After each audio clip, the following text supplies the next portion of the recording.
आज की तारीख भारतीय सियासत के लिए ऐतिहासिक है और ऐसा इसीलिए है क्योंकि आज उस सियासतदान का जन्म हुआ जिसे इंडियन पॉलिटिक्स का चाणक्य तक कहा जाता है।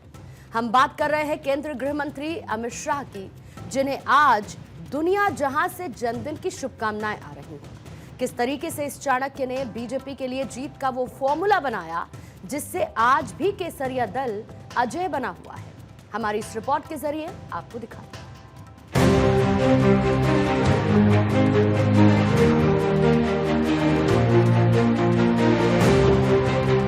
हमें कुछ छिपाना नहीं है, छुपाना आपको है जो चर्चा होने नहीं देते। शब्दों के श्रृंगार से असत्य को सत्य नहीं बनाया जा सकता। अरे खड़गे जी सुनिए, मैं धैर्यपूर्वक सुना हूं। एक देश में दो प्रधानमंत्री कैसे हो सकते, एक देश में दो संविधान कैसे हो सकते, एक देश के दो झंडे कैसे हो सकते। एग्रेसिव ना हो, जान दे देंगे इसके लिए। क्या बात कर रहे हो आप? वो गलत है।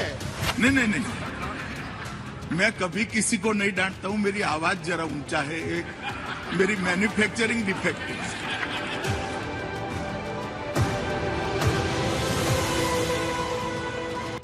बीजेपी का झंडा आज शान से सियासत के फलक पर लहरा रहा है।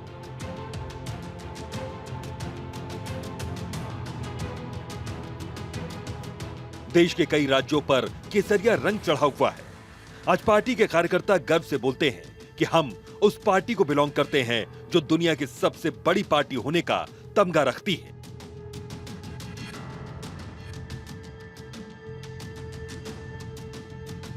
तो अब देश के केंद्र में भी जहां बीजेपी की सरकार है, तो 21 राज्यों पर भी केसरिया दल का ही कब्जा है। राजनीति में असंभव तो वैसे कुछ भी नहीं होता, लेकिन जिस तरह से बीजेपी ने अपना सियासी सफर जारी रखा है, उसे नेक्स्ट टू इम्पॉसिबल कहा जाए तो गलत नहीं होगा।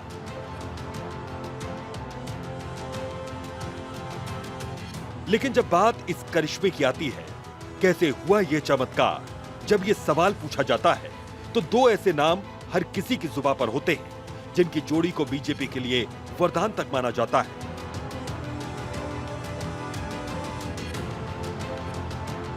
एक तो खुद प्रधानमंत्री नरेंद्र मोदी हैं, तो दूसरे हैं राजनीति के वो शहंशाह जिन्हें सियासत की दुनिया का चाणक्य भी कहा जाता है।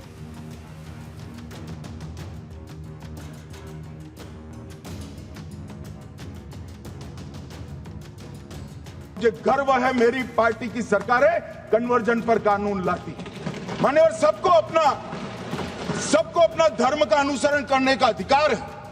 वो शौक से करे, मगर लोभ, लालच, भय, इससे धर्म परिवर्तन नहीं कराया जा सकता। किसी गरीब के पास खाना नहीं है, खाना देकर उसका धर्म बदला दोगे? कोई थोड़ा कम पढ़ा लिखा व्यक्ति है, उसका धर्म बदला दोगे? ऐसे नहीं होगा मान्यवर।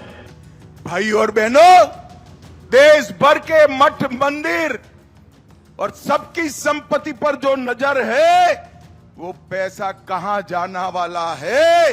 मनमोहन सिंह को याद करो, उन्होंने कहा कि पैसा पर, रेवेन्यू पर, संसाधन पर सबसे पहला अधिकार माइनॉरिटी का। ये कांग्रेस पार्टी कहती है और हम कहते हैं संसाधन पर पहला अधिकार देश के गरीब का है, आदिवासी का है, दलित का है, पिछड़ा समाज का है। आसाम को और पूरे देश को घुसपैठिया मुक्त कराने का हमारा संकल्प है और वो हम पूरा करते हैं।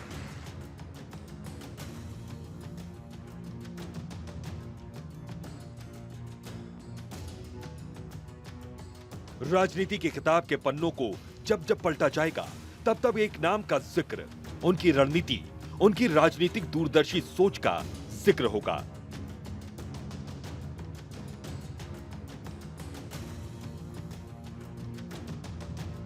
क्योंकि इस नाम के बगैर बीजेपी की सफलता की कहानी अधूरी कहलाएगी। रणनीतिकार, निडर, स्ट्रेटेजिस्ट, समर्पित, प्रेरक, डिसिसिव, विजनरी, इन शब्दों का अगर निचोड़ निकाला जाए तो सिर्फ एक नाम सामने आता है, और वो नाम है केंद्रीय गृह मंत्री अमित शाह का।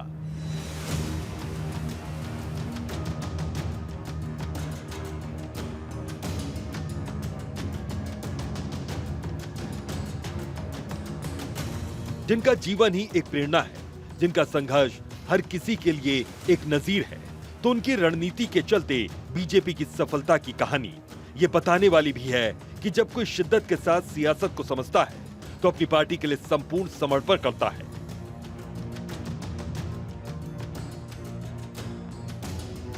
हर वक्त सिर्फ अपने दल, अपने कार्यकर्ताओं के बारे में ही जो सोचता है तो नतीजा वो निकलता है जिसका डंका दुनिया में बसता है।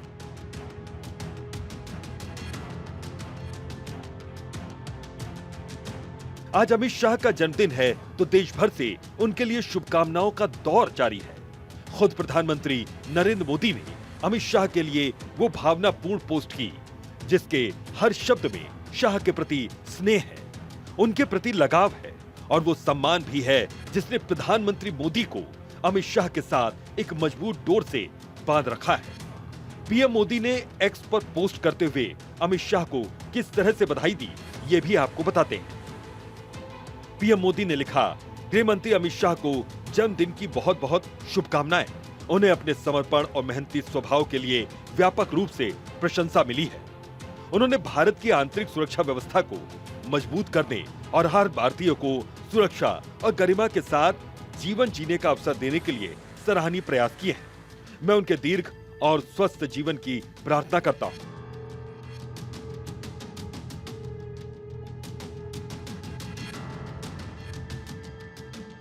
देश की राजनीति में अमित शाह का नाम किसी पहचान की मोहताज नहीं। बीजेपी के लिए तो शाह और उनकी नीतियां जीत की गारंटी तक हैं।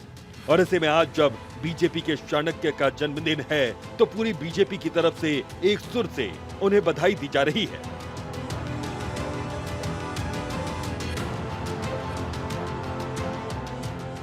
बीजेपी को आगे बढ़ाने में शाह की रणनीतियों ने हमेशा से मैजिक वाला काम किया है। अमित शाह के सियासी ऊंचाइयों को देख आज हर कोई यही कहता है कि शाह वो नेता हैं जिन्होंने अपनी रणनीति से राजनीति की दिशा बदली। वो एक ऐसे रणनीतिकार जिनकी योजना ने चुनावी नक्शे बदल दिए। एक ऐसे मंत्री हैं जिनकी नीतियों ने देश की सुरक्षा और अखंडता को नई परिभाषा दे दी। एक ऐसा नाम जो आज राष्ट्र की सुरक्षा और सत्ता के समीकरण दोनों का पर्याय बन चुका है। एक ऐसा ओजस्वी चेहरा जिसने भारत के इतिहास में सबसे लंबे समय तक गृह मंत्री बनने का गौरव हासिल किया।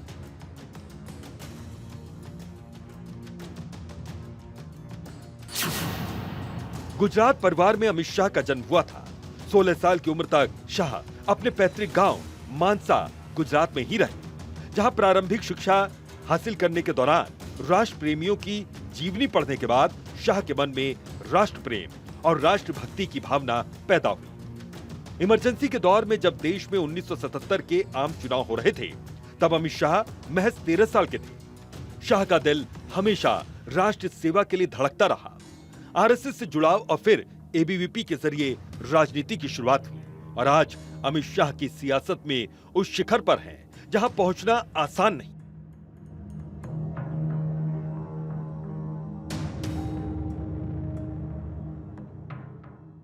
बीजेपी अध्यक्ष रहते हुए पार्टी को कई नई ऊंचाइयों तक शाह ने पहुंचाया, तो दूसरी ओर गृह मंत्री का पद संभालने के बाद से उन्होंने देश की सुरक्षा के जिम्मे को अपना धर्म बना लिया और इसी धर्म पथ पर आगे बढ़ते हुए आज हर देशवासी खुद को सुरक्षित समझता है, क्योंकि आज नक्सलवाद से लेकर आतंकवाद तक वो करारा प्रहार कर रहे हैं जिसने देश के दुश्मनों की कमर तोड़कर रख दी है।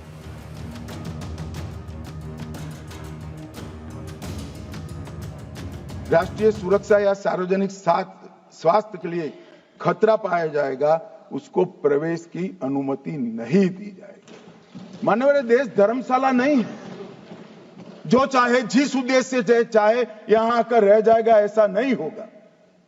कानूनी तरीके से देश के अंदर अपने देश को और हमारे देश को समृद्ध करने कोई आता है तो इसका स्वागत है, मगर सुरक्षा के लिए खतरा है उसको रोकने का प्रावधान करने का हमारी संसद का अधिकार भी है।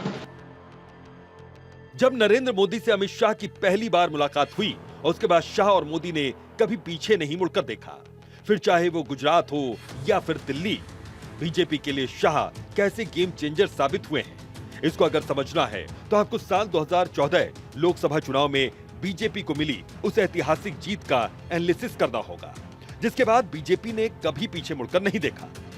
2014 के चुनावों में जब बीजेपी ने नरेंद्र मोदी को अपना प्रधानमंत्री पद का उम्मीदवार बनाया तो अमित शाह को राजनीतिक रूप से महत्वपूर्ण राज्य उत्तर प्रदेश का प्रभारी बनाकर भेजा गया। देश ने नरेंद्र मोदी के पक्ष में जनादेश दिया और बीजेपी को उत्तर प्रदेश से 73 सीटें मिली और उसका वोट प्रतिशत 42% तक पहुंच गया। ये पार्टी के लिए एक शानदार सफलता थी और साथ ही शाह की रणनीतिक कुशलता का भी प्रमाण थी। यह अमित शाह का ही दम था जिसने बीजेपी को दुनिया की सबसे बड़ी पार्टी बना दिया। सदस्यता अभियान चलाकर 10 करोड़ सदस्य जोड़ दिए। अमित शाह ने बीजेपी अध्यक्ष के रूप में 2019 में पार्टी को 303 सीट दिलवाई। उनके अध्यक्ष होते हुए उत्तर प्रदेश, गुजरात, असम में बीजेपी की सरकारें बनी। शाह का सियासी सफर बीजेपी के लिए किसी संजीवनी से कम नहीं रहा। ऐसे में आज जब केसरिया दल के इस चाणक्य का जन्मदिन है, हर कार्यकर्ता खुशी में डूबा हुआ है, जश्न मना रहा है।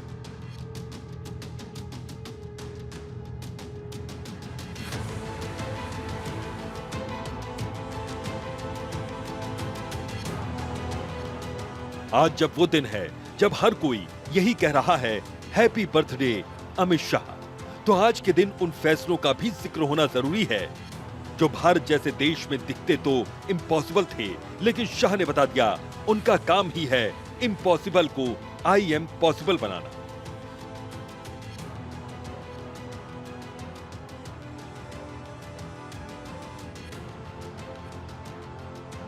बतौर गृह मंत्री शाह के सामने 3 बड़ी चुनौतियां थी जिनका एक एक कर उन्होंने इस तरह से निपटारा किया कि आज उनके विरोधियों तक के मुंह पर ताले लग चुके हैं। पहली, अनुच्छेद 370 खत्म। नरेंद्र मोदी के नेतृत्व में एनडीए की दोबारा बनने वाली सरकार में अमित शाह गृह मंत्री बने। 2 महीने के अंदर ही जम्मू कश्मीर को विशेष राज्य का दर्जा देने वाले अनुच्छेद 370 को समाप्त किया गया। बीजेपी के एजेंडे की दशकों पुरानी इस मांग को पूरा करना आसान नहीं था। कश्मीर में अभेद सुरक्षा व्यवस्था और चाक चौबंद खुफिया तंत्र के जरिए गृह मंत्रालय ने इस चुनौती को बगैर किसी हिंसक घटना के बखूबी निभाया। दूसरी, नक्सलवाद का खात्मा। गृह मंत्री ने मार्च 2026 तक नक्सलवाद को देश से पूरी तरह से खत्म करने का टारगेट रखा है। पिछले 3 से 4 महीनों में टॉप माओवादी कमांडर समेत 150 से ज्यादा नक्सली ढेर किए जा चुके हैं, जबकि 500 से ज्यादा सरेंडर कर चुके हैं। छत्तीसगढ़ के बस्तर जिले समेत बचे खुचे इलाकों में नक्सली नेटवर्क अंतिम सांसें गिन रहा है।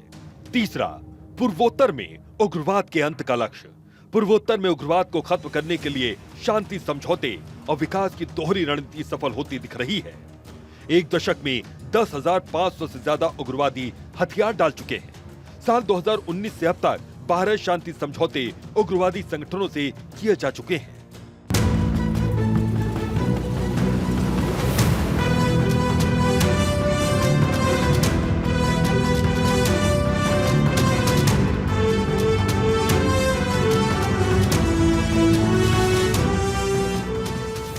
सरेंडर पॉलिसी हमने बनाई है। आइए हथियार डाल दीजिए। हथियार लेकर बस्तर की शांति को अगर आपने छिन्न विछिन्न करने का काम किया, हमारी सशस्त्र सीआरपीएफ, छत्तीसगढ़ पुलिस मिलकर इसका जवाब देंगे।